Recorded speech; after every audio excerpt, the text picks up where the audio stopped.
Hey, everybody. Before we get started, I want to thank my friends at Hatch for producing this episode. You can get unlimited podcast editing and strategy for one flat rate by visiting hatch.fm. All right, let's get into the show.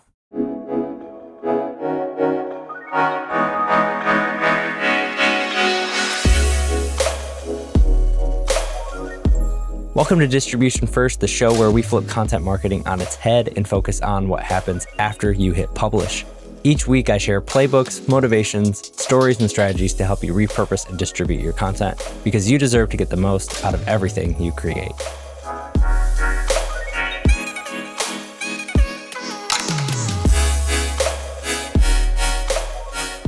Thank you for taking the time today, Justin, to meet with me about content distribution. Are you excited? I am pumped. Anytime I can talk about content distribution, I am excited. So, yes. Excellent. All right. So I will fill in a little bit. We won't go into the whole background like I mentioned, but I do want to fill in a little bit. I met you through your podcast, Distribution First, and you have a community. And at the beginning of all this, I thought, oh my God, how much could you really do about distribution? Don't you just put it out there? And no, it is so much more than that. So I would love to at least just go into what it is at least, and then kind of blow people's minds about how it's not just putting stuff out there like we do once or something. Yeah, for sure. I think the more that I've gotten into it, I mean, obviously, yeah, I kind of the same way, like how much can I talk about distribution? And it turns out a lot. I've been talking about distribution for 3 years at this point. And there's always a different angle because things are constantly changing. Ultimately, the way people are spending their time creating content, most marketing at this point is driven by content and then driven by advertisements. And for like a service-based company, especially if you're just getting started, you typically aren't spending any money on ads. And so most of your time is spent developing content.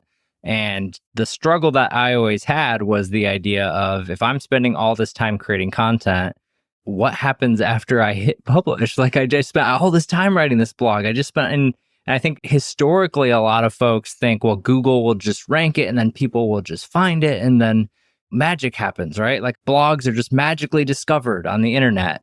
And anybody who's done SEO is like, that can happen, but it doesn't always happen. And actually, the more like I did SEO for 10 years, and what you actually realize is 80% of your results are coming from like 20% of your pieces of content. So if Google isn't going to rank that 10 to 20% of content, that doesn't mean it's not good. It just means it's our jobs to then get that back out there and make sure our audience can see it, hence distribution.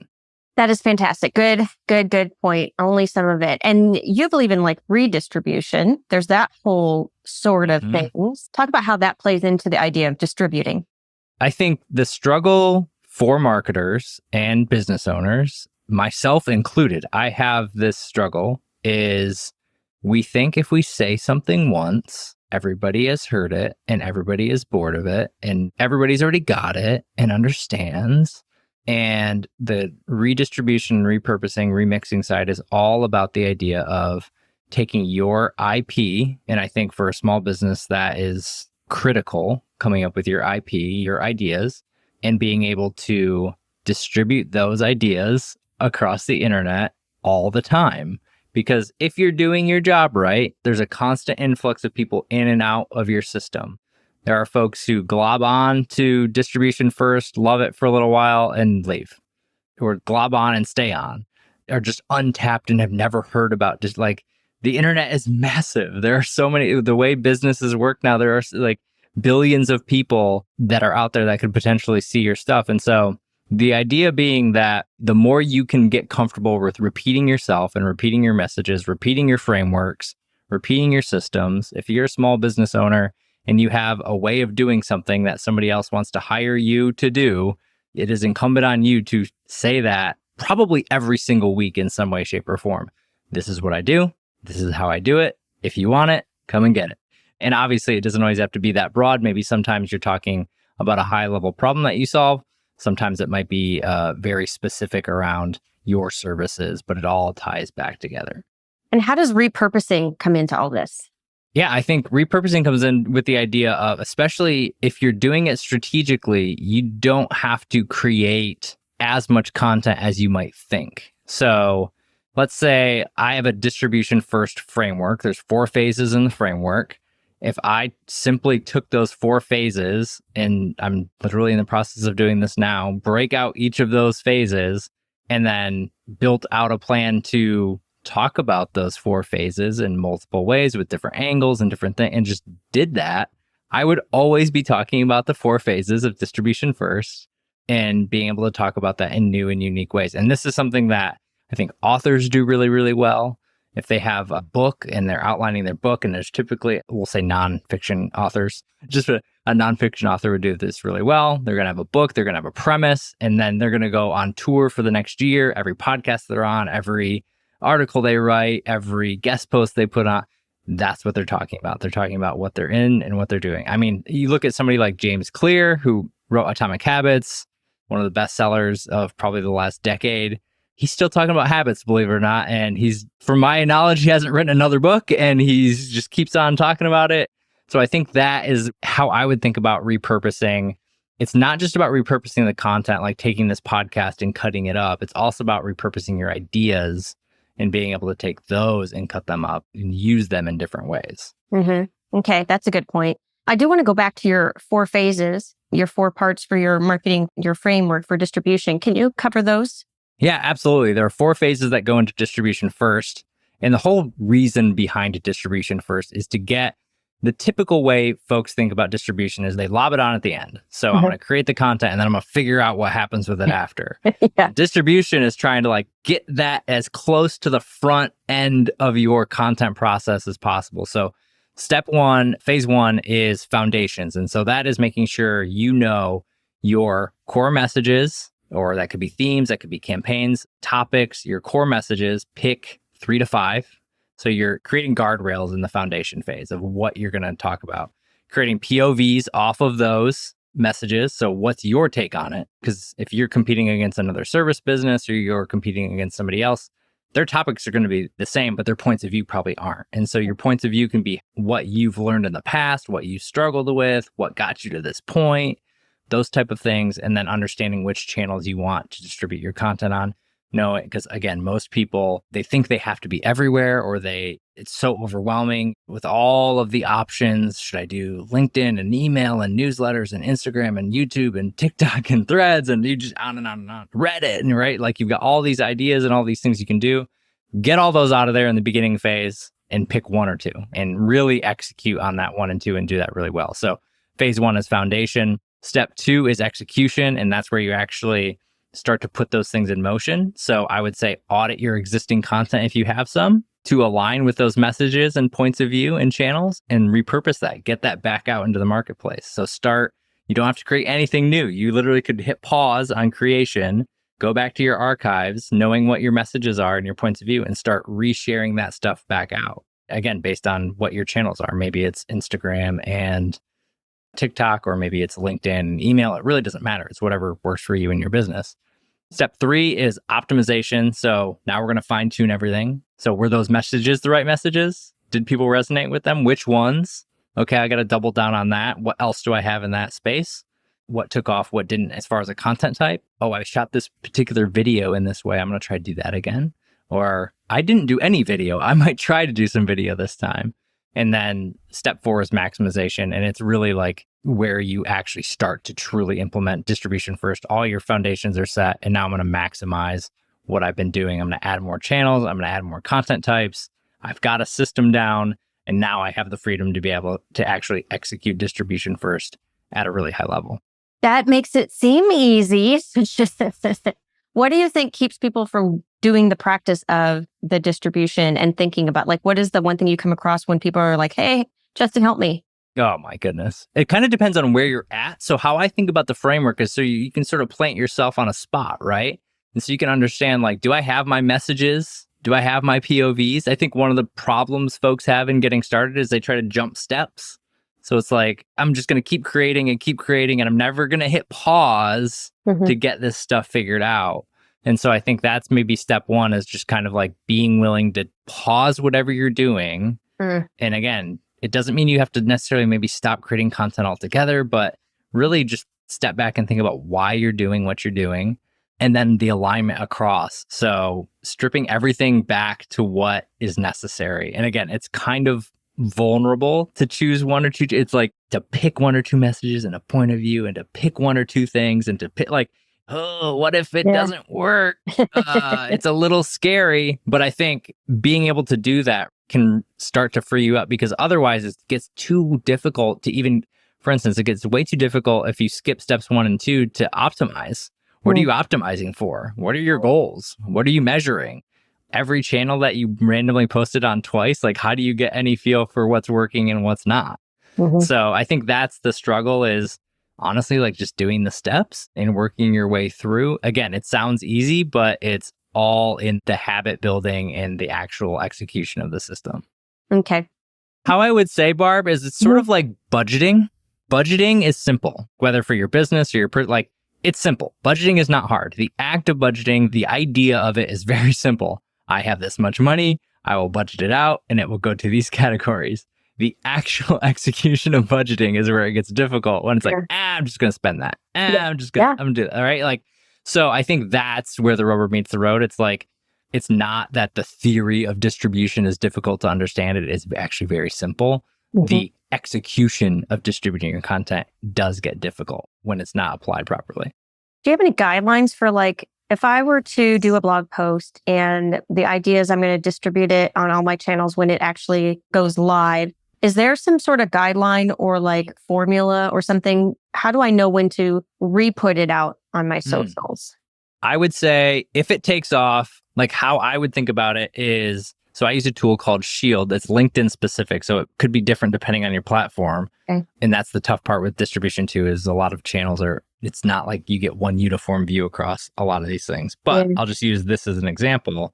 I might go back and time frame it from 6 months ago. So it's been 6 months. What was most popular 6 months ago? Or what was most popular a year ago that I shared out? And then maybe pull that. I think you could do a quarter, or depending on what it is, for that exact piece of content. But if it's like a very popular idea, again, I think if we're talking about like the 4 phases or you have your own system or what, like you should be sharing that all the time. Again, maybe not that exact post, but that idea, that concept should be shared pretty frequently. Okay. And then you have a community. I want to talk a little bit about that because I think it's fantastic. Can you share what brought you into creating that and what you provide in there? Yeah, absolutely. And it's evolving. So we launched it in April. It's a community built around distribution, repurposing, really what happens after people hit publish on their content.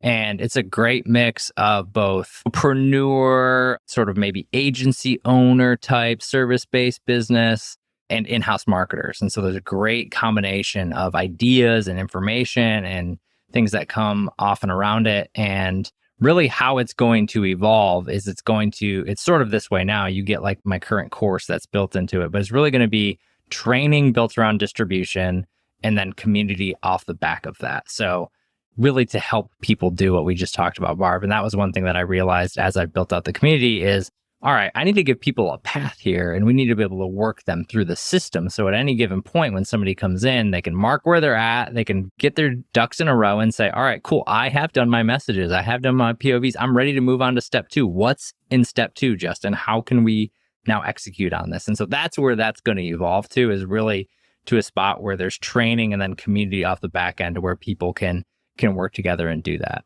Yeah, I love it. I think it's nice just being able to springboard off of other people and that are not necessarily in my industry and see what they're up to too. So I think that's really cool.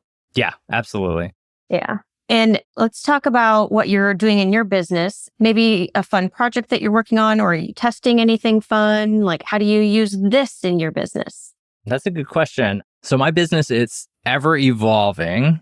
I would say where it's heading is a mix of like high level coaching and consulting for companies. So if a company or a business wants to just get their distribution in order, we've got content, we know we're not doing enough with it, help me build out the system, or just build out the system for me so I can execute on it. That's one side. Okay. And that's probably the highest value of what I'm offering at this point. And then working with only a handful of folks at any given time on that. And then the community is the other part. It's much lower commitment, significantly lower from a dollar perspective for somebody coming in if they want to get that advice and be able to get that stuff. And then there's probably somewhere in the middle that could live something as far as a more dedicated group coaching environment where you don't want to pay the full on fee of going one-on-one, but you also want to do it now. Like, I don't know if it'd be a cohort or something, but like that idea of like, hey, let's get 5 people in a group and let's go through it together. And then you guys can execute on that stuff together and it can be more feasible there. So yeah, that's probably really trying to figure out how to use the community and membership around the core of the business is kind of probably the most exciting part of where I'm at. Okay. That's awesome. I think because I just think it's such a neat idea because for a long time, I never considered the distribution or the redistribution or thinking about where should my content start. And I think you have a great perspective. Maybe you can go into that about maybe how to consider or how to decide your core source of content and how that might funnel through your process. Yeah, absolutely. And that really spun from me joining a startup and becoming the only content marketer. So I used to work in a team, and when you work on any sort of team, there's buffer in what you're doing, right? It's not all on you. And then all of a sudden it's all on you, whether you're running your own business or working on a small team, you instantly feel like, oh, I have way less people, way less budget, and still all the same level of content that needs to get created and put out there. How do we make this happen? And so that's where that really started for me was, all right, if I am going to do one thing, what's the one thing I can do that gets the most amount of impact for what we want to do? And every business is different. There are seasons to what you may want to do at any given point too. So let's say you really need clients now. You're going to do content differently and your core might be different than if you are set with clients and you need to start planting seeds for 6 months from now and start getting people aware of the problems that you help solve. So for instance, if you need to make sales, you need to be creating content that is sales-oriented content, speaks to your program, speak to what you offer, speaks to your, how you're selling, and then using the right channels to be able to do that stuff. That's where email lists are really popular because they're sort of opting in at that point to receive that type of content. That's where communities could be beneficial if you have a group of folks who have already purchased something from you and you can then reoffer something different. So that could be a core type of content, or just generically, a podcast could be a great core piece of content that you create, and you maybe create 1 or 2 a month, and you figure out what those topics are and those messages based on what you just talked about in phase 1. And you say, all right, awesome. I need to speak to these problems and they tie back to my business. I need to speak to these problems. I'm going to have somebody come on, or I'm going to have an episode where I talk about it. And then I'm going to cut those things up, those ideas and those core messages, and we're going to share those out on the channels that we also chose in phase 1. You make it seem really simple. So that's good, right? That's excellent. What have we not touched on that you think is important for people to know about distribution?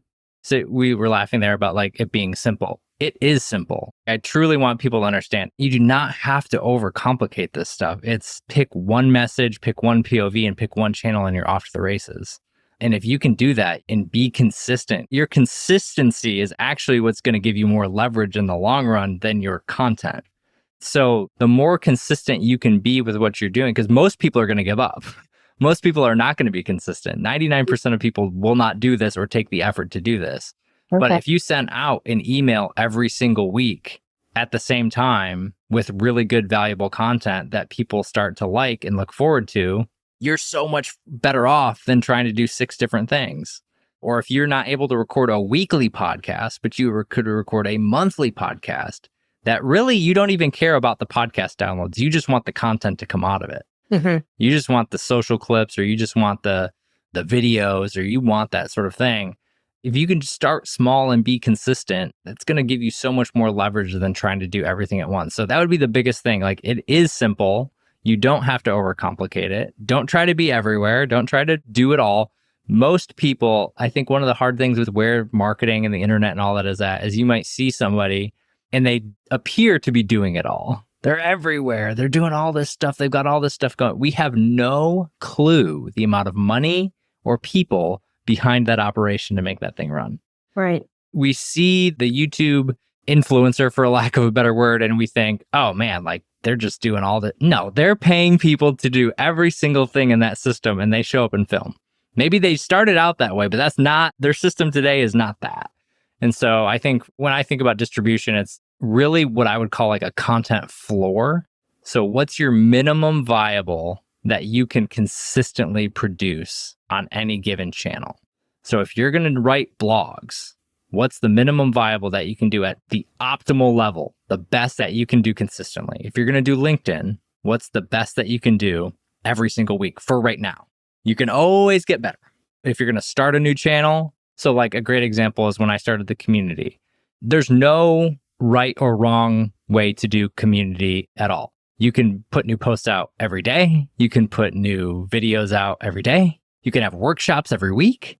You can have a book club there's no right or wrong reason. But for me, the content floor was, all right, I'm going to do a Q&A where everybody gets together every single month and hangs out and brings their questions and gets those answered. And I'm going to do a workshop that's tactical and practical, whether it's me or somebody else that comes in. And we're going to do that every month. And that's the content floor. There might be more. Some months I do more, but I never do less. That's the content floor. We always have that going in, and I'm always in the community talking. And I think whatever channel you end up choosing, the best way to keep it simple is to understand where's my content floor and what is the minimum viable that if life explodes, if things go crazy, if a project goes haywire over here, I can still execute on that. That's a great piece of advice. So usually I ask people, what is their one takeaway that they would hope that somebody would walk away from this episode? Is that the takeaway, or do you have something else you would hope that if they could only take one thing away, what would it be? If there's one thing I would take away from building a distribution system or trying to add distribution into your content marketing, it's that it's a non-negotiable. And so you have to do it. If you're creating content, you have to distribute that content. And so it's just a matter of you finding the best formats and way to do it for you. And so I think that would be my biggest takeaway is what works for somebody else works for them, or maybe it's not even working for them. You just might think it is. And so what's going to work for you? And I'll give your audience a really practical, tactical example. So for me, my content floor is I do a weekly podcast episode. I do a weekly newsletter. So podcast episode comes out on Tuesdays.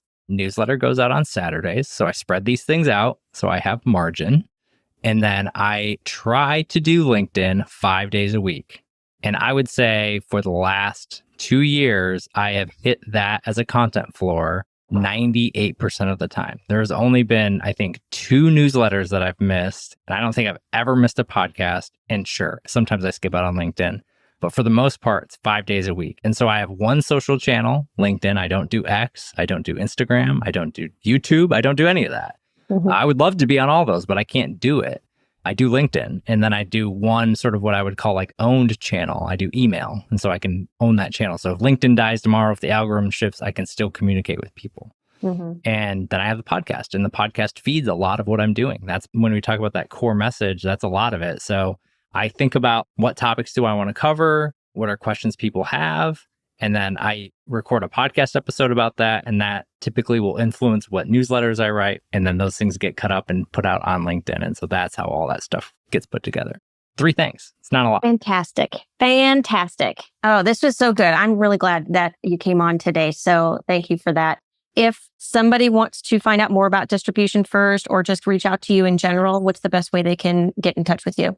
Yeah, absolutely. So the best place to probably just kind of look and see what's all available is justinsimon.co. That's where everything kind of lives, and you can kind of see like, all right, where are the courses? What's this one-on-one offering? Okay, what about this community thing? If you are interested in the community itself, it's distributionfirst.club, C-L-U-B. You can go there and check it all out. Barb is in the club. It's great. And if you're interested in just learning, if you're like, I'm not ready to buy a thing, I'm just interested in learning how this works, search Distribution First on any podcast platform. You will find 85 plus episodes around distribution where we have experts come on. I do a bunch of solo episodes and we just jam on distribution. It still amazes me that there's so much to talk about it. But it's a great podcast. I do recommend it highly. There's a lot of good stuff in there. So, all right. Well, thank you so much for your time today. I really appreciate Justin. So thank you. Yeah. Thanks for having me, Barbara. It's great.